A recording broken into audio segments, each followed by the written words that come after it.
Live in Southern Oregon and Northern California, this is News 10 at 11. Good evening, everyone. I'm Tyler Meyerly. And I'm Carmine Jamay. Thank you for joining us. We'll give Holden the honors tonight with starting off our show. It's his last first weather, but also a storm headed our way, possibly. Yeah, we are going to be tracking those thunderstorms as we head into the weekend, but tonight still quite warm out there, sitting at about 76 degrees here in Medford right now. We are expecting to cool things off overnight tonight, but not a whole lot of cooling. You can see area of high pressure still locked in place. That's going to warm us up over the course of the weekend, and we are expecting a return into the 90s, and we're not really going to cool off much at night. So the next few days, especially into next week, we're going to be running that AC a lot. Now temperatures, like I was saying, still quite warm, still sitting at 70 degrees, not too far from midnight right now, but all in all, not too bad weather conditions as we head into the weekend, and it's been an honor. This is the last first weather, guys.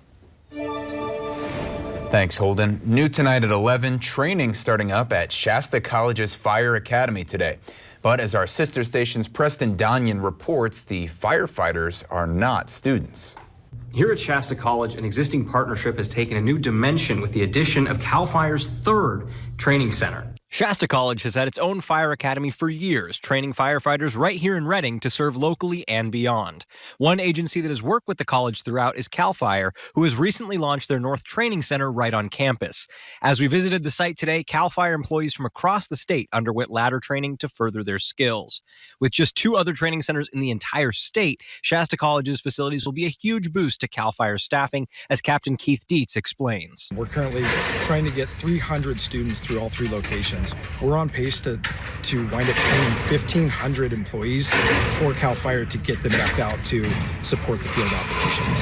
So having a location, we would not be able to meet those numbers if it wasn't for this opportunity here with Shasta College. And to meet that 1,500 student need for fire control training just wouldn't happen without a third location. The new resources and facilities added for the CAL FIRE Training Center are specific to the agency's operations on campus, but will add to the ever-growing complex that Shasta College's own fire academy uses in training. We're excited to have the CAL FIRE trainees up here and coordinating together. It's bringing us some extra training props, some extra facility improvements are being talked about, and we're providing classroom space and shared training grounds. President Weiss views this particular portion of the partnership lasting several years, serving as a continuation of a long-standing relationship that benefits Shasta College, CAL FIRE, and all the communities they both serve. Reporting in Redding, Preston Donyan, the North States News. When it comes to Mother's Day, many of us like to celebrate by buying flowers, maybe even a special outing like a restaurant, maybe for people who don't know how to cook. But for those countless businesses helping us recognize Mom, it's certainly one of their biggest days of the year. According to the National Retail Federation, consumers plan to spend about $274 per person this year, the highest in the history of their survey. Roughly 74% of those surveyed are planning to give flowers, while 60% plan on a special outing like dinner or brunch. Mother's Day is the busiest restaurant day of the year, and a lot of people don't realize that. We are booked solid. The Green Lily in Eureka recently moved to its new location, formerly home to Oberon Grill, Whether it's brunch or maybe flowers, those who help celebrate the mother figures in our lives say there's something about the gestures they're able to provide. Well, Carmine, another elimination game in what you call the NorCal Clash. I'm just going to call it the rights for the correct California team. But, you know, oh, wow. The Golden State Warriors needing to win Los Angeles Lakers tonight to keep their season alive. Yeah, the Lakers up 3-2 in the best-of-7 series. Coming into tonight, LA had not lost a home playoff game yet this postseason, and they got off to a great start. First quarter, swing it around, Austin Reeves hits the corner 3. Lakers already up 17. End of the first half, it got even better. Anthony Davis with the block. Austin Reeves from half court to beat the buzzer. He got it. He's so excited. And much like Christopher Reeve, Austin Reeves playing the Superman role for the Lakers. He scored 23 points tonight. Great acting. Lakers up 10 at halftime. And they never let the Warriors back in the game. LeBron and one. This is my city. Lakers win by 21. LeBron scored a team-high 30. Steph Curry went for a game-high 32. And it's a legendary embrace. 8 championships between those two guys. But the Lakers are the one advancing to the Western Conference Finals. They'll play at the top seed Denver Nuggets in Game 1 of that series on Tuesday. Well, just in time for the heat wave, Multnomah County released a new interactive tool. It lets you know how vulnerable your neighborhood and your family might be to heat danger. Our sister station's Joe English explains how this tool can also help the county decide on opening cooling centers and shelters. With temperatures hovering around record range, a new heat vulnerability tool might give you some advantage in beating that heat. The data pinpoints the population that might need more help: older people, people without air conditioning, people who don't know about available resources. And it's not just the county putting this to use. For example, Health Care of Oregon gathers critical info from it. Is using this in a dashboard that they have to identify members who have a health condition that makes them vulnerable to heat, so that they can be reaching out and making sure folks have what they need to, hopefully keep them out of the doctor's office or the emergency room during a heat event. Well, that new tool can help cities and the county reach those people who may need help more desperately in the heat, but it also can, for example, help the city of Gresham open up a new splash pad like this one in Rockwood a little sooner than the city normally would. Vivek Chanda is a PSU professor who studied the hottest neighborhoods around. He's promoting more green space to cut down on the heat, but knows that could be a hard sell. Oh, we're going to take this parking lot and turn it into a park. People might get a little bit upset. So there's a lot of negotiation, discussion, and compromise, I think, that we're going to have to get into with these conversations. The data that's collected with the new tool just might lead to that long term. One of the things that this helps us understand is right where you would want to prioritize that type of investment, where we'd want to maybe remove some pavement and add some more green space. This can help highlight those areas and prioritize those. In the short term, Multnomah County has already distributed tens of thousands of bottles of water, thousands of packets of sunscreen and electrolytes, and hundreds of misting bottles and cooling towels to the most vulnerable neighborhoods. In just 2 minutes, explaining the guidelines for transgender athletes competing in Oregon. The whole crux of the issue is weighing the inclusion and weighing the athletic fairness. Certainly, I think that's where the big debate is going on nationally, most certainly. My Q&A with the commissioner of the Oregon School Activities Association and the surprising factor that's not considered in the rules for transgender athletes participating in the state. And after such a great winter, we're finally starting to see signs of summer, and it's going to be a hot one this weekend. We'll break down these temperatures coming up after the break. We are this national newscast, but we're made up of a bunch of local voices. We have 4,000 journalists around the country. They know the voice of the people there. The National Desk, America's News Now. Weekday mornings on Southern Oregon CW11. Shelter. Out here, it's the most important thing. But the good thing is, my Ford F-150 provides enough power to keep working. Get a great deal on an F-150, only at your local Ford dealer. When I first learned about my Dupuytren's contracture, my physician referred me to a hand specialist. And I'm glad he did, because when I took the tabletop test, I couldn't lay my hand flat anymore. The first hand specialist I saw only offered surgery. So I went to a second hand specialist who also offered non-surgical options, which felt more right for me. So what I'd say to other people with Dupuytren's contracture is this: don't wait. Find a hand specialist trained in non-surgical options today. I found mine at findahandspecialist.com. This isn't Charmin. No wonder I don't feel as clean. Here's Charmin Ultra Strong. Ah, my bottom's been saved. With its diamond weave texture, Charmin Ultra Strong cleans better with fewer sheets and less effort. Enjoy the go with Charmin. Want luxury hair repair that doesn't cost $50? Pantene's Pro Vitamin Formula repairs hair, as well as the leading luxury bonding treatment for softness and resilience without the price tag. If you know it's Pantene. That sound. Wolves. Boy, they sound hungry. Load up, wolves. Good thing this Ford Explorer has Sync 3 technology. Keeps them entertained on the way to dinner. Get a great deal on an Explorer, only at your local Ford dealer. How easy is is this meal? You can make the whole thing in less than 15 minutes. What's better than one home base? Two, of course. It sounds so fun. Watch Rachel Ray, weekdays at 3 on News 10. Watch Rachel Ray, weekdays at 3 on News 10. Stay connected to News 10 with our smartphone app. Get your News 10 on the go. Sponsored by Southern Oregon Subaru. Guidelines for transgender athletes recently developing into a massive national topic. A big part of that following transgender women's swimmer Leah Thomas becoming the first transgender athlete to win an NCAA Division I national championship in any sport. And we wanted to find out, what are the local guidelines for transgender athletes competing in Oregon? According to this year's 48-page handbook from the Oregon Department of Education on supporting gender-expansive students, quote, in Oregon, the Oregon School Activities Association's policies allow gender-expansive students to participate in school athletics and activities in accordance with their consistently asserted gender identity. In other words, a transgender girl is able to compete in girl sports and a transgender boy able to compete in boy sports. OSAA Commissioner Peter Weber told me he's seen both of those cases happen, although not very frequently, and it's not something they keep track of. I had some specific follow-up questions for Weber about the transgender guidelines they follow according to Oregon state laws and the balance between inclusion and athletic fairness.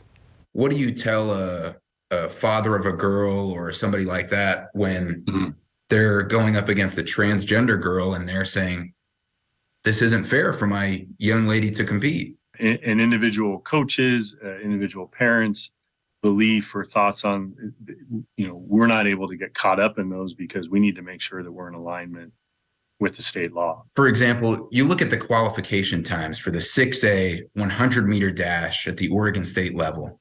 The 6A boys is 1.33 seconds faster than the 6A girls.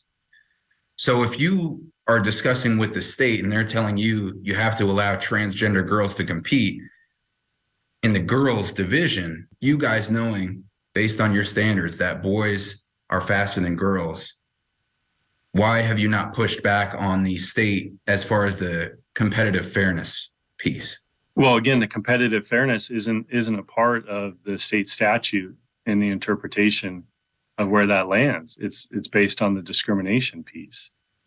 So if you can't discriminate based on the state statute, then the times in an event, that wouldn't be the crux of the issue. The crux of the issue would be, how is the student identifying? Does that fit in with the state statute? Does that fit in with the policy that we have outlined?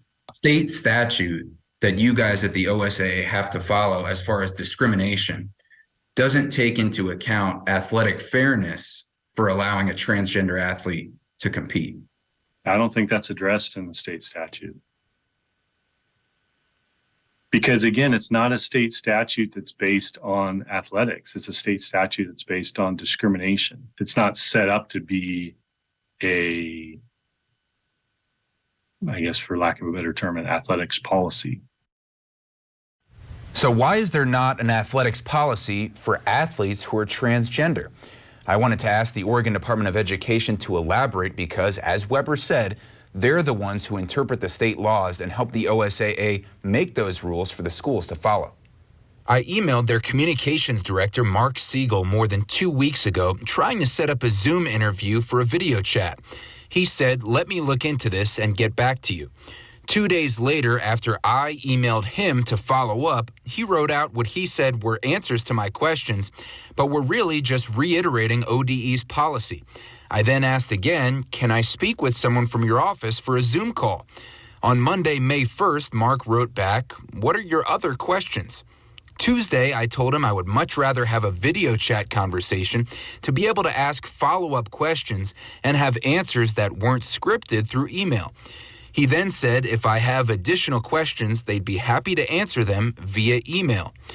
Noticing he was continuing to avoid a live video interview, I asked him in 3 different emails the next 3 days why his department, which serves Oregon students and parents, is unwilling to do an on-camera interview with us about these transgender guidelines.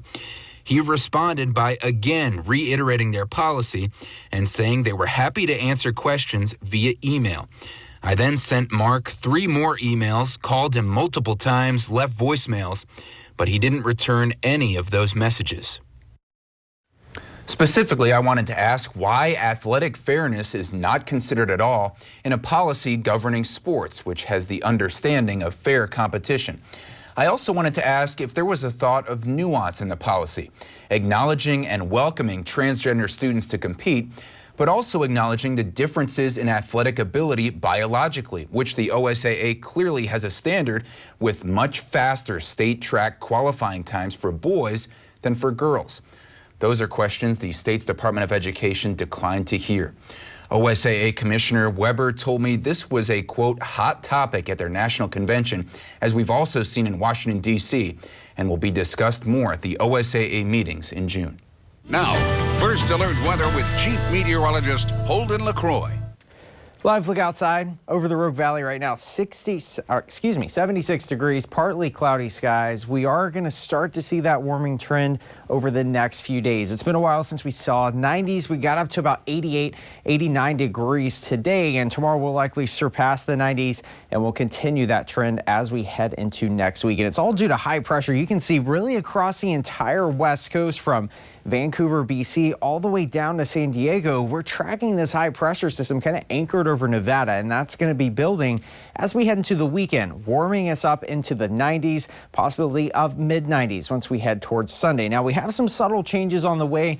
We're tracking an area of low pressure that could introduce thunderstorms as early as Sunday, and especially as we head towards Monday, a little preseason monsoonal moisture that could bring a few isolated storms out there. Still relatively warm, so to speak. We're approaching midnight and still 76 degrees in Medford. This is something we haven't seen in quite some time, and it's all due to this very warm air mass. It's kind of setting up inland as we head toward the next few days, and that's why this heat advisory is in effect, essentially from the Siskiyous all the way up to the Puget Sound and Canadian border. Temperatures anywhere from 90 to 95 degrees as we head into the weekend. And you're probably thinking, well, we see temperatures much warmer than this. Well, not typically this early in the season. And that's what's kind of prompted this heat advisory, which will go into effect Saturday and into Sunday for high temperatures near 95 degrees. You can see just how warm it's going to be. But as we head towards Monday, we are going to see a little bit cooler weather, at least inland. That's when we're expecting a lot more cloud cover out there and possibly those thunderstorms Sunday evening into Monday. The coast, though, we start to see that onshore flow by Monday and Tuesday with some cooler temperatures out there. Here's the high pressure system you can see building all the way up into Canada. But notice this long wave trough offshore. Well, it starts to split off from the main upper level flow. And that's what we're going to be watching as we head into the weekend. This area of low pressure, depending on location, if it's closer to the California coast, that's going to bring us more thunderstorm chances. A little bit further offshore, that's going to less thunderstorm chances as we head into the weekend. So we're going to have to watch this closely Sunday into Monday. Looks like we could get another chance as we head towards next week. For the final time, here is the 7-day forecast for the Oregon coast. 79 degrees. Tomorrow afternoon, we are going to keep temperatures cool as we head towards next week. High temperatures in the 60s. That onshore flow will return. Northern California, 86 degrees tomorrow afternoon. For Sunday, 87. We are going to be tracking those 80s into next week. Again, monsoonal moisture Sunday. And again, as we head towards Thursday for the Klamath Basin, 84 degrees Saturday afternoon. Temperatures stay in the 80s. Again, tracking that area of low pressure Sunday and into Monday. And for the final time, the Rogue Valley, 93 degrees tomorrow afternoon. Overnight lows in the 50s and 60s. So we got to keep that AC running, guys. Yes, and I know my dad's watching, so he's going to hate this. But for the first time in 4.5 months, I can finally wash my truck. Yeah, just seriously. for it to just maybe some pollen spots from the thunderstorms. Oh, he's gonna have a heart attack. He is a very clean freak when it comes to the vehicles. Thanks, Dad. After the break, a big test coming up for our kids. They could reveal they're a little bit behind. The ways we're still feeling the effects of distance learning from the pandemic. What's better than one home base? Two, of course. Woo! Watch Rachel Ray weekdays at 3 on News 10. Installation process was amazing. The workers were so kind, and it was fun to watch. All of a sudden, a building appeared in my backyard, and it was like usable right away, which was really nice. I wanted something that could be used year-round. In Minnesota, with how cold it gets, when we ended up finishing it, it became way more, and now it's like a cozy, perfect spot to be. I love being out there. And for a limited time, 3 free upgrades. I'm Laura, and I love my Tough Shed building. I have type 2 diabetes, but I manage it well. It's a little pill with a big story to tell. I take once daily Jardiance at each day start. As time went on, it was easy to see I'm lowering my A1C. Jardiance works 24/7 in your body to flush out some sugar. And for adults with type 2 diabetes and known heart disease, Jardiance can lower the risk of cardiovascular death too. Jardiance may cause serious side effects, including ketoacidosis that may be fatal, dehydration that can lead to sudden worsening of kidney function, and genital yeast or urinary tract infections. A rare life-threatening bacterial infection in the skin of the perineum could occur. Stop taking Jardiance and call your doctor right away if you have symptoms of this infection, ketoacidosis, or an allergic reaction. And don't take it if you're on dialysis. Taking Jardiance with the sulfonylurea or insulin may cause low blood sugar. Jardiance is really swell, the little pill with the big story to tell. Do you feel uneasy, irritable? Does your Spectrum bill make you anxious? You may be suffering from UPH, unexpected price hikes. It happened to me. And then I switched to T-Mobile and got 5G home internet for just $50 a month. Now I'm sleeping better, my skin is glowing, and my hair has never been so shiny. Most importantly, T-Mobile has price lock guarantee. They will never raise your internet rate, ever. Switch to T-Mobile home internet. It worked for me. And just look at that shine. Wait, what has the internet got to do with my hair?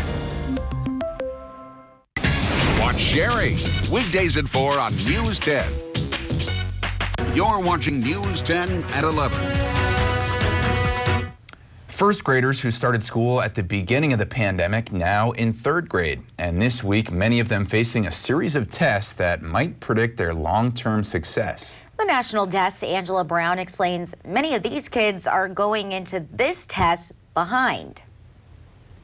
A 2022 report found that 1 in 3 children in K through the 3rd grade have little chance of reading at grade level without major intervention. Many of those students now taking the 3rd grade standardized test that could indicate if someone goes to college or even prison.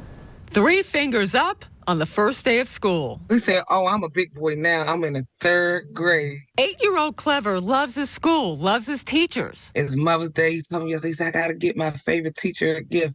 So we got her flowers, so he should have took it to her today. This week, pivotal. Clever is taking the 3rd grade standardized tests. As far as my child, I predict that he will not do well. That may sound harsh, but Quiana, Clever's mom, has reason to doubt remote learning. It was a challenge for him to get his education online when he never experienced that before. 3rd grade tests, a predictor.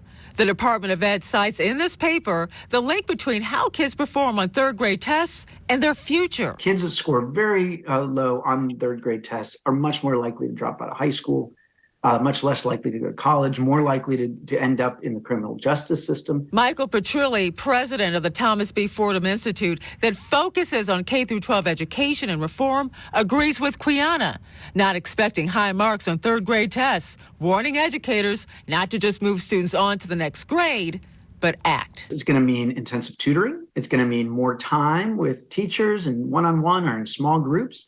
And it may mean repeating the 3rd grade with a lot more intervention and help so that they can catch up. The Department of Ed investing millions to support student recovery, but districts are having problems staffing schools. As for Quiana, she found tutors for Clever, now working to change his trajectory. He will be getting out of school tutoring from now all the way throughout the summer, which I predict that he'll do better next school year. But this school year, no. Reporting in Washington, D.C., I'm Angela Brown. Name a way you describe both the pizza and yourself. I'm going to say extra large, Steve. These jokes is better than mine. Tonight at 7 on News 10.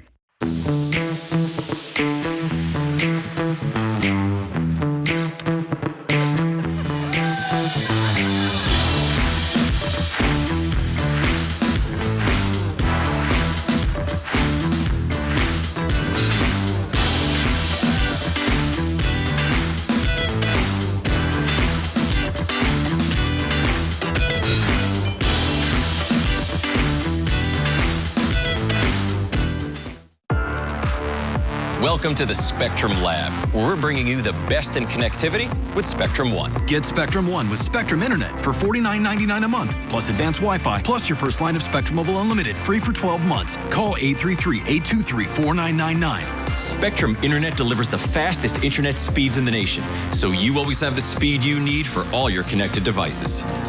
This guy gets it. Advanced Wi-Fi comes with state-of-the-art security and privacy, which automatically blocks online threats on all your devices.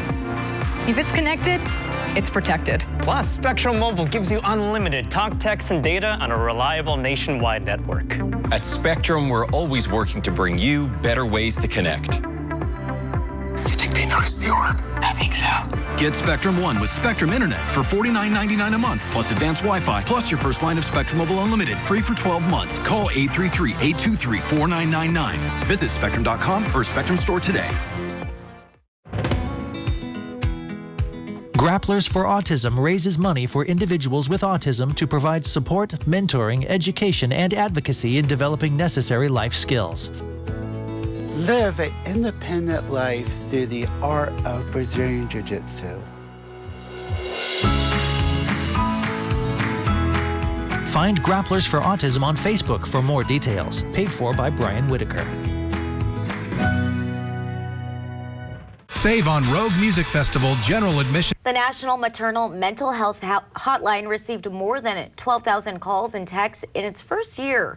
The hotline was launched by the Biden administration on Mother's Day of last year. It provides support before, after, and during pregnancy for new parents or those who have had pregnancy or infant losses. The Health Resources and Services Administration says the hotline averaged about 1,000 interactions per month. Top reasons for contacting the hotline included anxiety, depression, and feeling overwhelmed. Once again, the most popular baby names in the U.S., Liam and Olivia. The Social Security Administration released its annual list of top baby names today. 2022 is the 6th year in a row that Liam has taken the top spot for the boys and 4th year for Olivia for the girls. Olivia followed by Emma, Charlotte, and Amelia. For the boys' names, Liam followed by Noah, Oliver, and James. The fastest rising name in the Social Security rankings, Dutton, moving up 986 spots from 2021. You might know that name is featured in the hit TV series Yellowstone, the last name of the family, and it now sits at number 835 most popular in the country. It could be 750 very soon. Stick around. Holden LaCroix, our chief meteorologist, has the last look at our forecast after this. $3 breakfast deal, it's the kind of breakfast that really sticks with you. Tyler, breakfast. Hey, buddy. Your choice of breakfast croissant plus seasoned potatoes for just $3. Choose wisely. Choose Wendy's $3 breakfast deal. And Doug. What do we always say, son? Liberty Mutual customizes your car insurance. So you only pay for what you need. That's my boy. And you get out there and you make us proud, huh? Bye, Uncle Emu.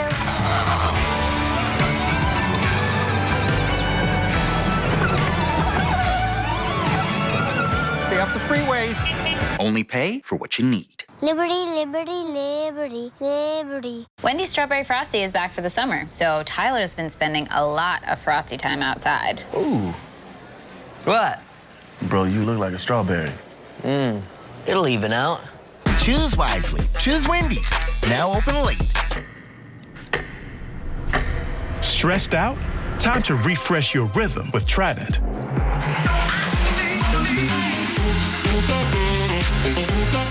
Trident Gum, the fresh chew to refresh your rhythm. Wendy's Strawberry Frosty is back for the summer, so Tyler's been spending a lot of Frosty time outside. Ooh. What? Bro, you look like a strawberry. It'll even out. Choose wisely. Choose Wendy's. Now open late. Did you know, unless you treat dandruff regularly, it will keep coming back? Try Head & Shoulders shampoo. Dandruff is caused by irritation to a germ that lives on everyone's scalp. Unlike regular shampoo, Head & Shoulders contains zinc pyrithione, which fights the dandruff-causing germ and helps prevent it from coming back. It's gentle on hair and provides up to 100% dandruff protection, clinically proven. Try Head & Shoulders shampoo and conditioner. For best results, use with every wash. This has been Medifax for Head & Shoulders. Well, guys, just in time for summer, these temperatures are warming up. We have heat advisories in effect from the Canadian border all the way down to Siskiyou County. Now, I know we've seen temperatures this warm before, but not this early in the season. That's what's kind of prompted this heat advisory. So if you go out this weekend, as we all probably are, definitely take advantage of the cooler waters, but also limit your time because those water temperatures are still very cold. Some spots around 40 degrees, especially up into the Prospect area. So be careful, use that SPF 30 as I've always said, and enjoy these temperatures because it's been a while. We've had a very successful winter. Temperatures have been relatively cool and mild, but check this out as we head towards this weekend, Saturday, Sunday, mid-90s, 80s on Monday, but then as we head towards Tuesday, 90 degrees. So certainly, guys, it's shaping up to be a really nice week next week. Lovely weather for us to all enjoy it all next week. Yes, we sure will. We just want to give a very heartfelt thank you for watching our final News 10 at 11. You can always follow still on our website, KTVL.com. And tonight, for our final good night, everybody, have a great night.